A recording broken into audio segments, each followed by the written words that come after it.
Buenos días. Hoy vamos a tratar el tema de síndromes neurológicos como parte del curso introductorio a la semiología de la neurología. Este tema de síndromes neurológicos se abordará pues luego en la práctica. Igual tendremos un taller con algunos ejercicios y con algunas preguntas alrededor de esto, pero hoy vamos a iniciar hablando de los grandes síndromes neurológicos. Mi nombre es María Eugenia Toro, soy docente del área de neurología de la Universidad de Antioquia y la propuesta es que cuando nos acerquemos al paciente neurológico, lo primero que vamos a encontrar es un montón de signos y síntomas. Vamos a encontrar pacientes con alteraciones del lenguaje, con problemas de memoria, con problemas de conciencia, pero que simultáneamente pudieran tener también compromiso motor. ¿Recuerdan estas figuras de neuroanatomía donde está en rojo el homúnculo motor en el lóbulo frontal y en azul el homúnculo sensitivo en la región parietal? Tenemos que, aparte de estos componentes, vamos a tener otros pacientes que nos van a consultar por otros trastornos del movimiento, como son los del sistema extrapiramidal o inclusive con síntomas cerebelosos. La idea de abordar al paciente desde lo clínico como un paciente con un síndrome clínico es que al encontrarnos reflejos alterados, tono alterado, trastornos de movimiento, postura o comportamiento, logremos juntar todos esos signos y aproximarnos a lo que el paciente tiene. Entonces, cuando tenemos al paciente, después de hacerle el examen neurológico, vamos a juntar los hallazgos y vamos a hacer un gran síndrome clínico. Entonces, vamos a ver al final, en la recomendación de la bibliografía, que en el libro de Semiología Neurológica de la SIP vamos a encontrar este capítulo donde habla de grandes síndromes neurológicos. No hay que confundirlo con otros síndromes topográficos o con síndromes específicos con nombres propios que vamos a encontrar a lo largo de la neurología. Entonces vamos a hablar de una cosa que son los grandes síndromes neurológicos como enfoque grande, para luego pasar a tratar de ubicar la lesión. Entonces esta lesión más probablemente esté en lóbulo frontal, o más probablemente esté en tallo, o más probablemente esté en médula espinal, dependiendo de los hallazgos adicionales que encontremos. Entonces, aparte de hacer este síndrome grande clínico y topográfico, vamos a empezar a pensar en las etiologías. Entonces, si es algo muy súbito, pensamos en lo vascular. Si es algo crónico, podemos pensar en enfermedades neurodegenerativas o enfermedades tumorales. Si es algo subagudo, podemos pensar en algunos tipos de infecciones. Y todo esto es una manera de pensar frente al paciente, es lo que nos va a llevar a tomar decisiones acertadas. Es decir, que frente a un paciente con un cuadro neurológico no empecemos desesperadamente a pedir toda la clase de exámenes que existen, sino que hagamos un análisis lógico y digamos, bueno, este paciente tiene un cuadro de neurona motora inferior, aquí pudiera ayudarme, por ejemplo, una electromiografía. Entonces, la importancia del enfoque inicial es que vamos a hacer un abordaje lógico y vamos a tomar las conductas en principio adecuadas. Tenemos un gran grupo de síndromes grandes neurológicos, algunos más conocidos por ustedes y otros que seguramente a lo largo del curso van a ir viendo. Entonces tenemos el síndrome de neurona motora superior, el síndrome de neurona motora inferior, el síndrome extrapiramidal, el síndrome cerebeloso, el síndrome miopático, el prefijo mio, músculo, o sea, trastornos del músculo. Tenemos pacientes con trastornos sensitivos de ese homúnculo sensitivo que vimos ahorita en la región parietal, y otros, como les decía, con los cuales están más familiarizados, como el síndrome meningio o el síndrome de hipertensión endocraniana, o incluso los que hemos llamado clásicamente síndromes mentales orgánicos, donde un paciente tiene cambios cognitivos o comportamentales asociados a lesiones sistémicas o a lesiones cerebrales. Vamos a desglosar un poco cada uno de estos y vamos a empezar pues como por recordar parte de la anatomía normal. Tenemos entonces el lóbulo frontal que va a ir hasta el surco central o de Rolando, surco profundo. A partir de ahí arrancaría lo que es la región parietal. Más hacia esta parte tenemos la región occipital y tenemos todo eso que es la sustancia gris o la corteza con somas o cuerpos neuronales. Hacia el centro del cerebro vamos a tener específicamente sustancia blanca. Ahí vamos a tener una estructura de sustancia blanca grande que nos interconecta ambos hemisferios, que es el cuerpo calloso. Lo ven aquí. Tenemos que hacia esta parte central del cerebro muy protegido tenemos el tálamo. Por debajo del tálamo, y de ahí su nombre, vamos a tener el hipotálamo. Por acá estaría la hipófisis y el quiasma óptico. De ahí pasamos a otra parte del tallo, que es el mesencéfalo, y aquí tenemos el puente o protuberancia. Aquí finalmente tenemos el bulbo raquídeo y ya después del agujero magno hacia abajo va a salir la médula espinal. Miren que en algunos textos en inglés hay que tener en cuenta que cuando nos representan el bulbo van a escribirlo como médula, porque su nombre alternativo es médula oblongada, ¿cierto? Pero en español generalmente nos referimos a esta área como el bulbo raquídeo y la médula espinal, que es aquí, digamos, el cordón espinal, o que en inglés es también llamado pues como la parte de médula, de cordón espinal específicamente. Tenemos acá el cerebelo, ¿cierto? Que nos coordina también parte de esos movimientos. Y tenemos por acá algo de representación del lóbulo temporal, como para ubicarnos anatómicamente. Entonces vamos a empezar de una vez con los grandes síndromes. El síndrome neurona motora superior, también llamado síndrome piramidal o también llamado córtico espinal. Aquí le ponemos esta interrogación porque sabemos que no solo vienen fibras de la corteza, sino que vienen fibras de núcleo rojo, fibras de tallo. Entonces digamos que es más conocido como síndrome piramidal o de neurona motora superior. Un paciente que tenga una lesión de este tipo va a podérsenos presentar con diferentes déficits. Habrá algunos pacientes que tengan medio cuerpo paralizado o parético. Ahí vamos a tener hemiplegias o hemiparesias. Vamos a tener, por ejemplo, los que han sufrido lesiones en la médula espinal que van a quedar parapléjicos o paraparéticos. Si tenemos una lesión en bulbo o en médula cervical, podemos estar cuadriplégicos. E incluso si es una lesión más pequeña, podemos tener solamente monoplegia o monoparesia. Entonces, ¿cómo se va a encontrar este paciente? Entonces, el paciente lo primero que va a tener es una debilidad, una parálisis, ¿cierto? De diferentes grados de intensidad, que al principio es flácida por la fase de shock neural o shock medular, pero que con el tiempo se va a poner espástica, es decir, ese tono se va a ir aumentando, ¿cierto? Ahí, entonces, tener en cuenta que en la fase aguda, por ejemplo, que nos llega un paciente con una enfermedad cerebrovascular aguda, con una isquemia cerebral aguda, vamos a encontrar que esté flácido, pero con el tiempo vamos a ver cómo ese tono se aumenta. Va a aparecer la hiperreflexia, va a aparecer Hoffman y Babinski, pues son unos reflejos anormales que quedan liberados al perderse ese efecto de la neurona motora superior. Vamos a tener pérdida de los reflejos cutáneos y cremasterianos en el territorio que esté afectado, ¿cierto? Y este paciente puede presentar una atrofia, pero es una atrofia leve, porque básicamente es por desuso, como cuando a alguien le enyesan una pierna y esa pierna por hacer menos ejercicio pierde algo de trofismo muscular.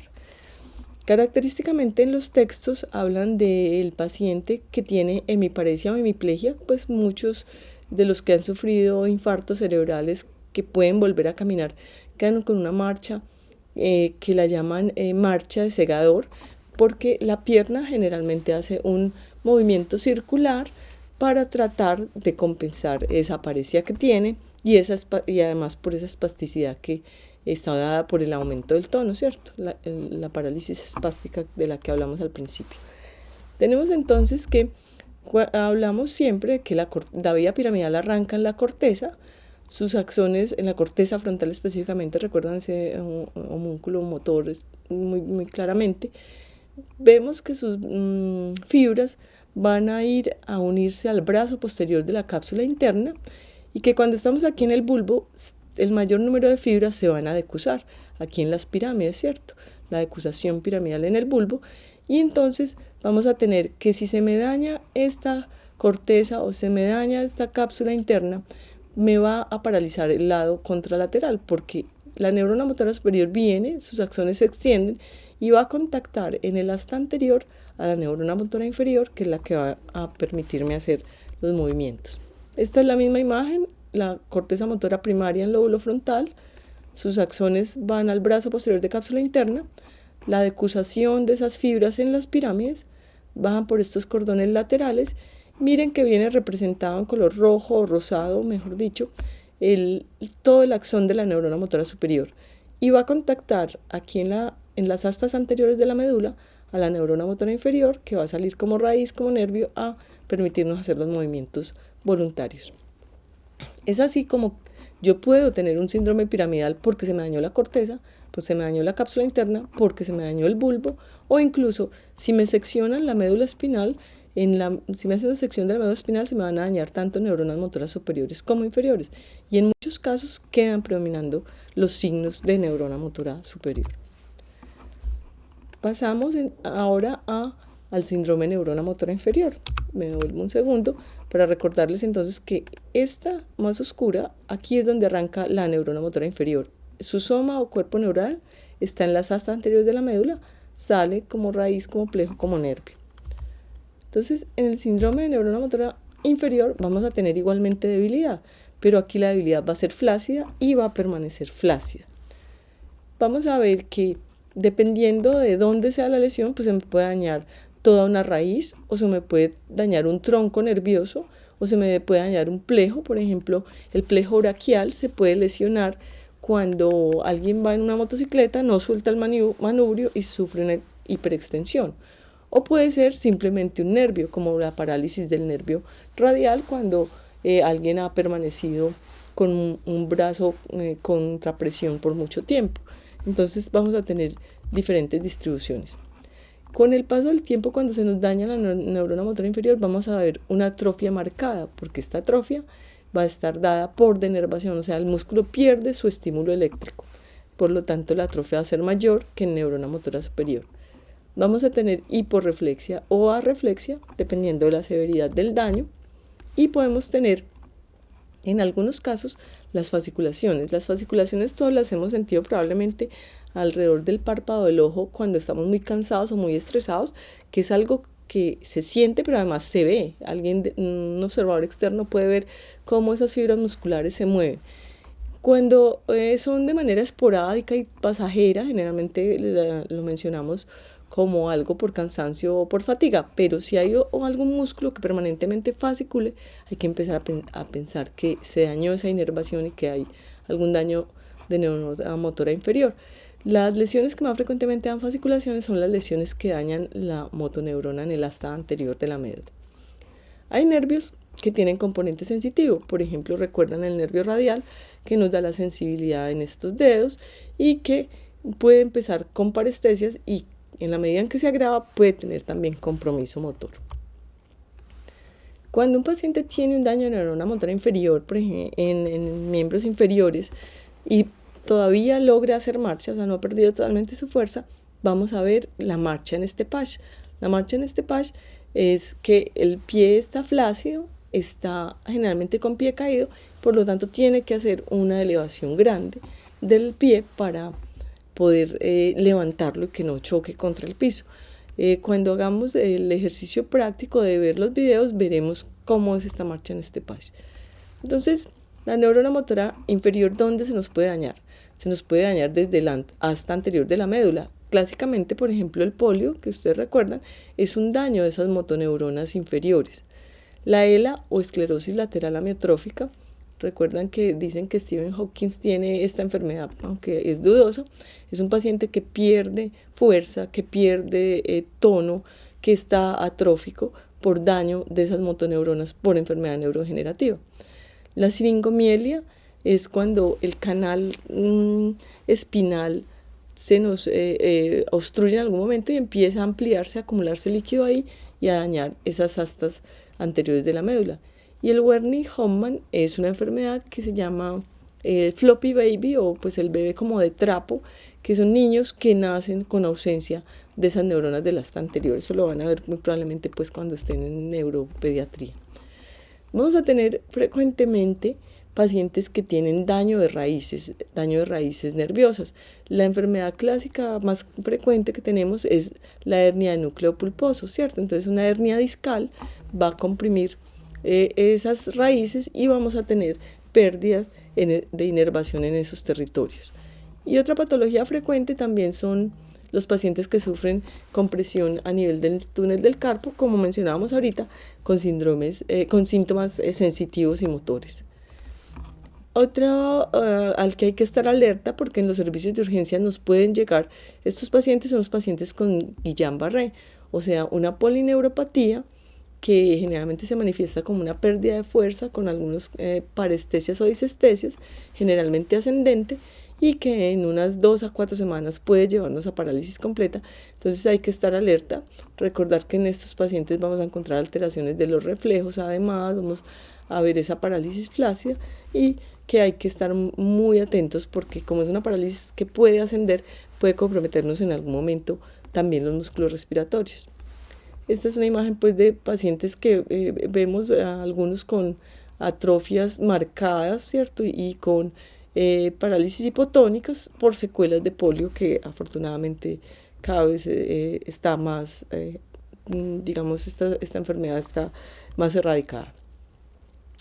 Aparte de eso, tenemos otro trastorno del movimiento en el cual el paciente no nos va a consultar por pérdida de la fuerza, ¿cierto? Y vamos a hablar entonces del sistema extrapiramidal o de los síndromes extrapiramidales.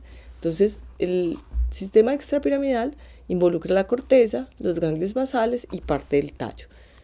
Tenemos que hay un subgrupo de pacientes con daño extrapiramidal que los van a identificar muy fácil porque es el paciente clásico de Parkinson, que son pacientes rígidos akinéticos. Y vamos a tener otros que son los que son hiperkinéticos, es decir, los que tienen las coreas, los que tienen las atetosis. Entonces, más frecuentemente vamos a ver el rígido akinético, que es el paciente con síndrome parkinsoniano. Por ejemplo, este paciente, aunque uno lo ve caminando lento, aunque uno lo ve como si estuviera un poco con poca movilidad, con cara de jugador de póker, por ejemplo, con pobre parpadeo, el paciente realmente su fuerza motora está bien, pero vamos a encontrar rigidez. La rigidez, aunque suena muy parecido a la espasticidad, es distinto. Recuerden, rigidez empieza con R. R es también la letra inicial de rueda dentada. Entonces, la rigidez se va a caracterizar porque cuando le decimos al paciente que le vamos a hacer un movimiento pasivo, vamos a sentir como si hubiera una rueda dentada en las articulaciones que estamos moviendo. Entonces, rigidez, rueda dentada, trastorno extrapiramidal. Vamos a encontrar lentitud para los movimientos, es decir, la brady, lento, cinesia, bradicinesia. Entonces, estos pacientes los vamos a ver que caminan lento, que comen lento, que hablan lento. Vamos a ver pacientes que tienen su cuerpo tirado un poquito hacia adelante, una marcha en flexión. Cuando hablamos de marcha festinante, hablamos de un paciente que cuando va caminando como que pierde un poco su punto central de equilibrio y lo vamos a ver como por momentos acelerado. Va a tener pobre balanceo de los miembros superiores. Normalmente cuando caminamos no lo pensamos, pero automáticamente nuestros miembros superiores se balancean de manera normal. El paciente con parkinsonismo no balancea bien sus miembros superiores. Y vamos a encontrar el temblor de reposo o temblor de cuentamonedas, ¿cierto? Un temblor que involucra dedos y que es principalmente de reposo. Eso, entonces, en cuanto al síndrome extrapiramidal rígido akinético. Y tenemos los que tienen movimientos sin control. Entonces, la distonía, van a haber pacientes que tienen torsiones de cuello o torsiones del brazo en posiciones incómodas y absurdas, pero que son incontrolables por ellos por daño en los ganglios basales. Vamos a tener las coreas, que son movimientos proximales, amplios, irregulares, involuntarios, y las atetosis, que son los movimientos distales reptantes. Entonces vamos a tener pacientes que tienen corea y atetosis simultáneamente. O los pacientes que tienen balismo, que es un movimiento involuntario como de lanzamiento de objeto. Y más raro, algunos tics que son permanentes y que involucran pues diferentes segmentos de cara o del cuerpo. Tenemos aquí un corte de cerebro, aquí está la parte frontal, aquí está la parte parietal y aquí la occipital. La sustancia gris un poco más oscura, tenemos aquí sustancia blanca hacia el centro, aquí es parte del cuerpo calloso interconectando ambos hemisferios y en medio de esa sustancia blanca tenemos algunos núcleos de sustancia gris. Entonces tenemos cabeza del núcleo caudado, núcleo lenticular, donde está el putamen con el globus pálido. Aquí este es el tercer ventrículo en todo el centro y aquí tenemos tálamo alrededor de este tercer ventrículo. Entonces esto hace parte junto con núcleos subtalámicos y con sustancia negra de ese sistema extrapiramidal. Tenemos aquí un diagrama nuevamente, entonces tenemos corteza cerebral, aquí en blanquito están los ventrículos, nos están mostrando aquí tercer ventrículo y tenemos tálamos a los lados, y por acá vamos a tener entonces cabeza del núcleo caudado alrededor de esos ventrículos como lo vimos anteriormente, y aquí vamos a tener el putamen con el globus pálido que forman junticos un núcleo con forma de lente como lo vimos anteriormente, que es el núcleo lenticular. Entonces ellos, junto con la sustancia nigra que está por allá en mesencéfalo y con algunos núcleos subtalámicos, es una compleja red que hacen que tengamos unos movimientos armónicos, unos movimientos en los cuales, como les digo, no son pensados, no son calculados, pero que hacemos espontáneamente. Pasamos luego a otro síndrome que tiene que ver con trastornos motores, y es el síndrome cerebeloso, y ese probablemente lo van a recordar más fácil porque es como cuando nos encontramos con alguien que está borracho.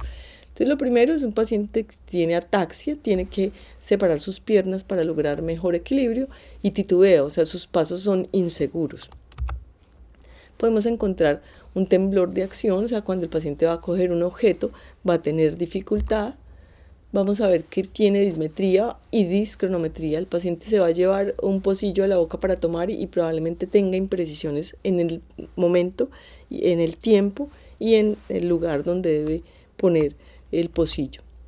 Adiadococinesia, que es la pérdida de los movimientos alternantes. Clásicamente pedimos al paciente que haga un movimiento de rotación sobre una palma quieta, que haga movimientos alternantes de la otra palma. Vamos a encontrar disartria. Disartria es trastorno en la articulación de la palabra.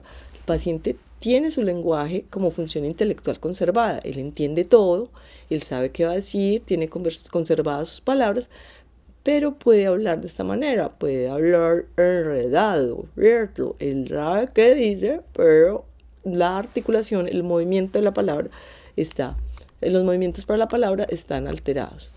Vamos a encontrar también otros hallazgos más sutiles, como que el tono puede estar disminuido y en algunos pacientes podemos encontrar nistagmos. Entonces, algo que no les había mencionado al principio es que cuando encontramos un paciente, para decir que tiene un síndrome cerebeloso, no tenemos que chulear todos estos hallazgos. Simplemente si tiene ataxia y disartria, yo digo, bueno, ya tenemos dos elementos que apuntan a que el cerebelo de este paciente está alterado. Y además, podemos tener pacientes que no tengan un solo síndrome. Por ejemplo, un paciente que tenga una meningoencefalitis y que tenga simultáneamente vasculitis asociada, pudiera tener un síndrome meningio y un síndrome neurona motora superior. Entonces, es de tener en cuenta que los síndromes los construimos cuando tenemos más de un signo, es decir, dos o más signos o hallazgos correspondientes a uno de estos síndromes. Finalmente, dentro de los trastornos que nos van a producir alteraciones del movimiento, vamos a tener el síndrome miopático, o sea, la alteración de los músculos. Entonces, el paciente puede tener debilidad, que puede ser sistémica, ¿cierto? O puede ser localizada, o sea, hay pacientes que tienen síndrome miopático solo en la cara, mientras que habrá pacientes que tienen síndrome miopático en todo el cuerpo, como por ejemplo los de las distrofias. El paciente se va a quejar de fatiga e intolerancia al ejercicio. Entonces es un paciente que dice, yo antes era capaz de caminar 10 cuadros, ahorita solo logro 3, y ahí hay que preguntarnos por qué tiene que parar. Si es por disnea, que nos llevará al grupo de enfermedades cardiovasculares, si es por claudicación en miembros inferiores, que nos llevará a evaluar la parte vascular, o si es por cansancio muscular y fatiga, que nos llevará a pensar en las miopatías. Algunos de estos pacientes, sobre todo los que tienen enfermedades inflamatorias, por ejemplo, polimiositis, dermatomiositis, que las vemos en los pacientes con lupus, por ejemplo, van a tener mialgias, van a tener también dolores. Puede haber contracturas en algunos pocos casos. El volumen del músculo lo vamos a ver variable porque si recuerdan de pronto las imágenes de los niños con Duchenne, uno los ve con unas pantorrillas muy gruesas, pero es una pseudohipertrofia que luego cuando ya dejan de caminar igualmente va a perder esa masa muscular. Y la marcha clásica que describimos en los síndromes miopáticos cuando se nos afectan los glúteos medios es que el paciente va a caminar como un pato, va a balancear la cadera de un lado a otro porque no tiene esos glúteos medios para hacer la flexión normal que hacemos al caminar del muslo sobre la cadera. Los reflejos osteotendinosos van a estar conservados de acuerdo a qué tanto músculo tenemos, porque si tenemos músculo todavía que pueda responder, puede haber reflejos, pero si ya nuestros músculos están atróficos, pues no hay un efector para hacer esa respuesta, aunque el circuito del reflejo inicialmente está conservado. El tono va a variar, generalmente son más de tipo hipotónico. Entonces, ejemplos que tenemos de pacientes con daño miopático. Entonces, la polimiositis o dermatomiositis, como les decía, frecuente en enfermedades colagenosis. En el texto van a encontrar que está descrita la mioglobinuria como una enfermedad en la cual se bota proteína, se bota mioglobina, no se bota tejido, sino mioglobina, proteína, la pérdida renal de mioglobina. El botulismo, la intoxicación con toxina botulínica y la intoxicación con organofosforados. Otro grupo grande son las distrofias musculares, recuerdan la distrofia muscular de Duchenne, por ejemplo, o inclusive tenemos pacientes con endocrinopatías, digamos, trastornos tiroideos o trastornos por exceso de esteroides pueden darnos miopatía. Y unas que son raras y escasas, pero que hay que tenerlas en mente, es que hay pacientes que tienen parálisis hipocalémica, un paciente que hace mucho ejercicio, que hace un ayuno prolongado o que hace un vómito prolongado y que nos llega con debilidad muscular. Hay que preguntarnos si es por falta de potasio, que hay algunos pacientes que tienen una sensibilidad particular a este déficit. Entonces tenemos que los músculos normalmente cuando los mantenemos activos están tónicos, pero si vamos perdiendo actividad de esos músculos van a tornarse atróficos. Esto hace parte de lo que van a leer en miopatías como el signo de Gowers, y es que un niño o un paciente adulto que tenga una miopatía va a tener mucha dificultad para levantarse del piso y va a empezar a pararse segmentariamente. Como mencionábamos, el arco reflejo va a estar conservado, pero si el efector está débil, o sea, si nuestro músculo ya está muy atrófico, no vamos a tener cómo hacer alguna respuesta de reflejos adecuada.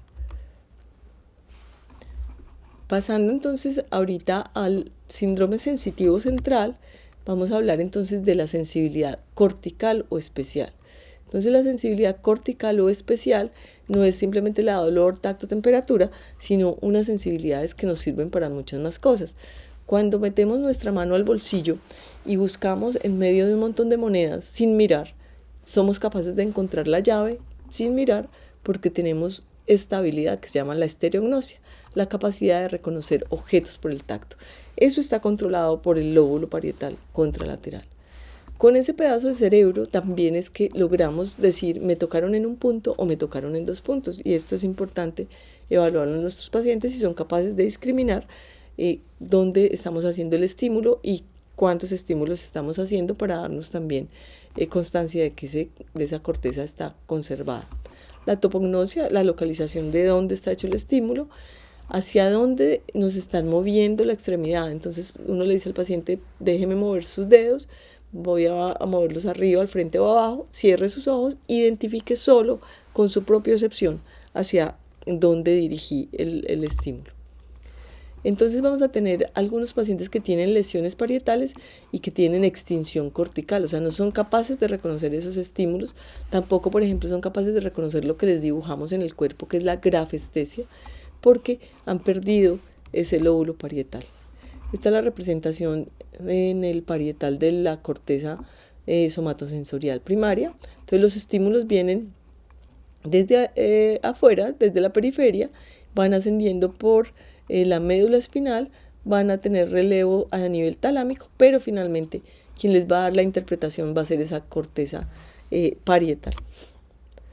Pasando ya a algunos de los síndromes más conocidos, entonces tenemos el síndrome meningio. Recordar que puede haber falsos positivos y es que todo lo que me comprometa y me inflame cuello, garganta o parte superior del tórax pudiera darme una especie de rigidez de nuca aparente. Entonces, los pacientes que tienen neumonía que involucra el ápice pulmonar, pacientes que tienen fiebre tifoidea, abscesos retrofaringeos o tumores de Pancoas pudieran tener un aparente síndrome meningio. Digamos que no es tan terrible esto como que se nos pase un paciente con una meningitis y que no le hagamos el diagnóstico. Entonces, tener en cuenta que uno siempre espera encontrar la rigidez de nuca, el Kernick, el Brunskiski, pues los signos meningios, pero que hay un subgrupo de pacientes que puede que no nos hagan esa rigidez de nuca ni nos hagan esos signos meningios, y son, por ejemplo, los inmunosuprimidos, paciente con un VIH o paciente que viene recibiendo esteroides crónicamente u otro inmunosupresor por otra enfermedad, o niños lactantes o ancianos. ¿Por qué? Porque esto, por ejemplo, que es un niño extendido tranquilo, al flejarle la cabeza va a tener que hacer una contractura de sus miembros inferiores, se da por la irritación meningia, por el proceso inflamatorio que está subyacente a esa infección. Entonces, un inmunosuprimido o un paciente de una edad extrema no tiene esa reacción inflamatoria tan marcada, entonces puede que no encontremos esos signos meningios claros. Entonces, es de tener en cuenta que si tenemos un niño o un anciano inmunosuprimido que tiene un proceso infeccioso y no logramos identificar qué proceso infeccioso es necesario, así no tenga signos meningios ni rigidez de nuca, hacer la punción lumbar para descartarlo. Clásicamente el síndrome meningio involucra cefalea, fiebre, los signos meningios. En lactantes el opistótonos, pues que es la postura en extensión y el abdomen en tabla. Puede haber vómito, irritabilidad, que es muy frecuente en los lactantes, fotofobia, trastornos en el nivel de conciencia, que depende pues de en qué estado de severidad esté el paciente. Cuando tenemos lesiones en piel nos hace pensar en meningococo, ¿cierto? Entonces es otro hallazgo que siempre tenemos que explorar los pacientes con infecciones, cómo está la piel. Y en algunos casos evaluar si hay focalización, si hay menor movilidad de una extremidad, si hay alteraciones de los pares craneanos, para hacernos pensar que aparte del componente de inflamación de la meninge, de pronto ya el parénquima también está sufriendo. Simultáneamente con el síndrome meningio puede aparecer por una meningitis, pero puede aparecer también por otras causas el síndrome de hipertensión intracraneana. Entonces el riesgo de la hipertensión intracraneana es la herniación. Si tenemos mucha presión en nuestro cerebro, puede haber herniación de las amígdalas cerebelosas por el agujero magno, o puede haber a través de la tienda del cerebelo, o puede haber herniaciones debajo de la hoz, o sea, las herniaciones subfalcinas, dependiendo de dónde esté la lesión. Y el otro riesgo es que si tenemos mucha presión dentro de nuestro cráneo, el flujo sanguíneo cerebral no va a lograr llegar, entonces vamos a tener lesiones isquémicas. Entonces, en cualquier paciente con lesión cerebral es algo que hay que estar observando a lo largo de una hospitalización y en cualquier momento, porque si bien un paciente puede llegar con un ACV isquémico, en cualquier momento puede hacer edema cerebral o transformación hemorrágica y empezarnos a hacer una hipertensión endocraniana. Entonces, estos pacientes van a quejarse de cefalea. Nos hace sospechar mucho hipertensión endocraniana la cefalea que predomina en la mañana, o sea que el paciente dice, me levanto, me despierta el dolor, me despierta un dolor severo y es el momento de más dolor, porque en la noche, al retener CO2, hacemos vasodilatación cerebral y entonces va a aumentarse un poco esa presión si tenemos una lesión subyacente. El vómito repetido, ya no hablamos de que tenga que ser el vómito en proyectil, simplemente que sea un vómito repetido del cual no tengamos ninguna explicación, nos debe hacer prender las alertas para sospechar que no haya hipertensión endocraniana. El papiledema, que en la fase aguda nos hace descartar hipertensión endocraniana, nos hace sospecharla, pero por ejemplo en pacientes que tienen una hipertensión endocraniana crónica, un paciente con tumor de crecimiento lento, puede que nos llegue ya, por el contrario, en vez de papiledema agudo, con una atrofia del nervio óptico. La triada de Cushing, que recuerdan que es cuando ya el compromiso está severo, en el cual encontramos un paciente con bradicardia, con hipertensión y con alteración del patrón respiratorio. Los pacientes con hipertensión intracraniana van a tener alteraciones en su nivel de conciencia o alerta o en sus funciones mentales superiores, dependiendo del grado de severidad. Algunos se van a quejar de vértigo, no es tan común, y la focalización va a depender de la causa, ¿cierto? Si es una lesión tumoral, si es una lesión infecciosa ocupante de espacio, vamos a encontrar que el paciente puede además focalizarnos. Si es por una inflamación solamente de la meninge, probablemente no. Recordar que en los niños pequeños la fontanela se debe evaluar con el niño en posición vertical, o sea, no acostado, sino en posición vertical, y que no esté llorando en ese momento. Causas de hipertensión intracraniana, el trauma encefalocraniano por edema cerebral o por sangre intracraniana, el ACV hemorrágico más que el isquémico o una transformación hemorrágica de un ACV, los tumores, las infecciones algunos tóxicos o la hidrocefalia.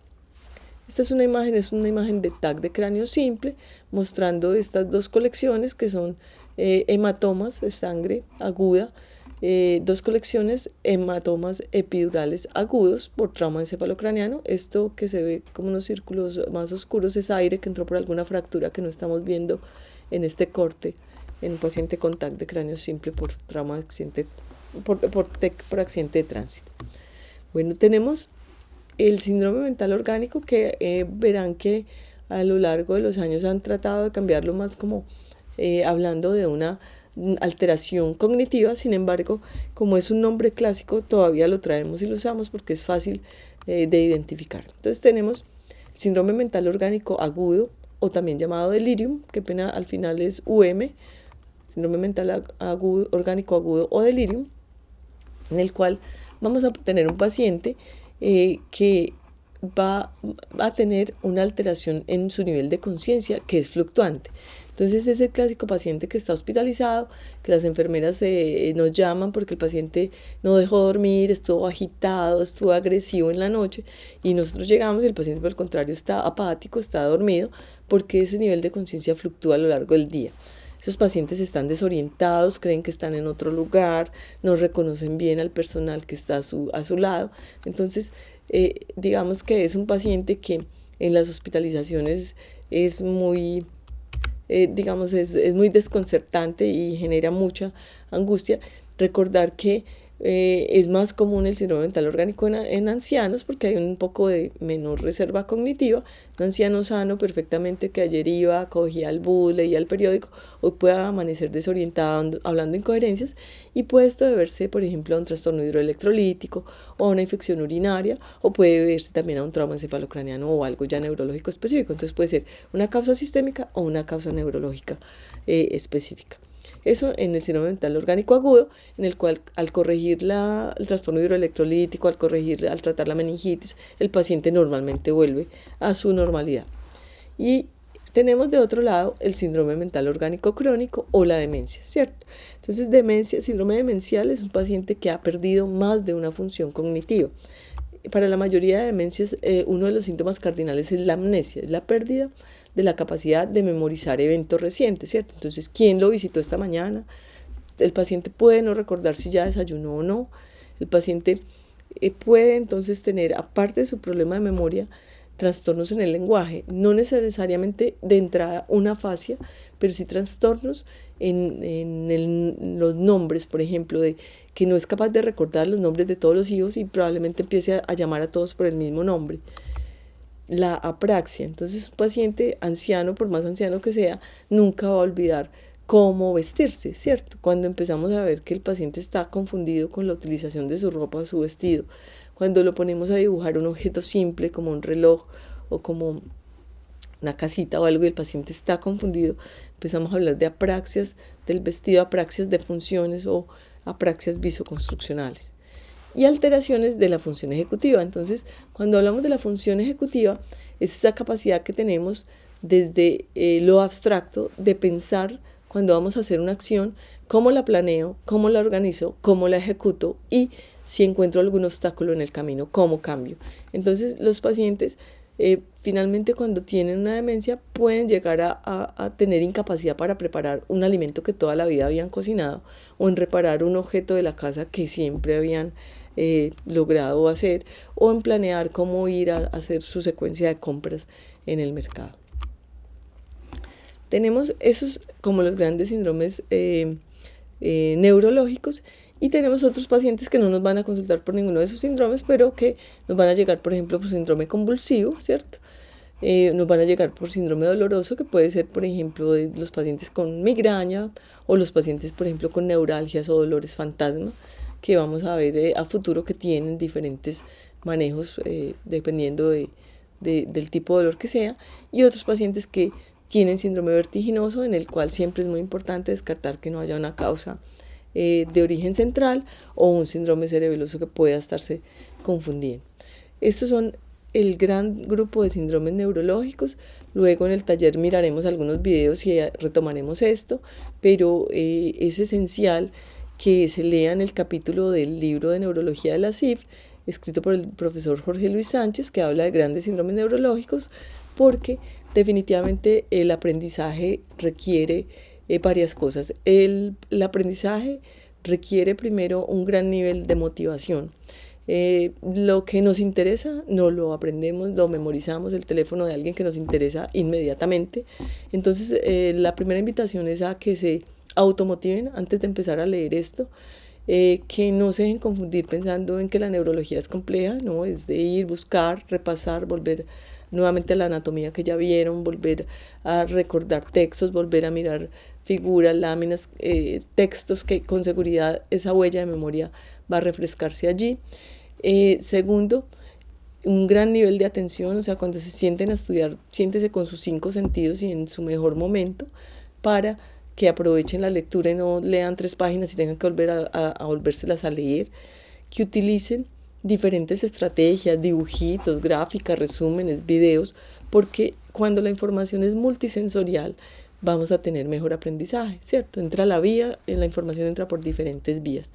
Y lo más importante es que sea un trabajo propio, porque cuando uno es un espectador pasivo de una clase, es una información que pasa como un brochazo. Cuando nos apersonamos de hacer lo que tocamos, lo que hacemos, lo que vemos, es realmente lo que va a aprenderse. Entonces, digamos que afortunadamente la medicina tiene, digo yo, por solo interés personal, es automotivante, o sea, es muy importante saber cómo funciona el cerebro y saber si en algún momento a alguien de mi familia o a mí me pasa algo neurológico, por lo menos que tengamos alguna idea de dónde está pasando esto, qué está pasando y qué debemos hacer. Entonces, la invitación es a que a conciencia se estudie en este capítulo para que lo aprovechemos en el ejercicio. Muchas gracias.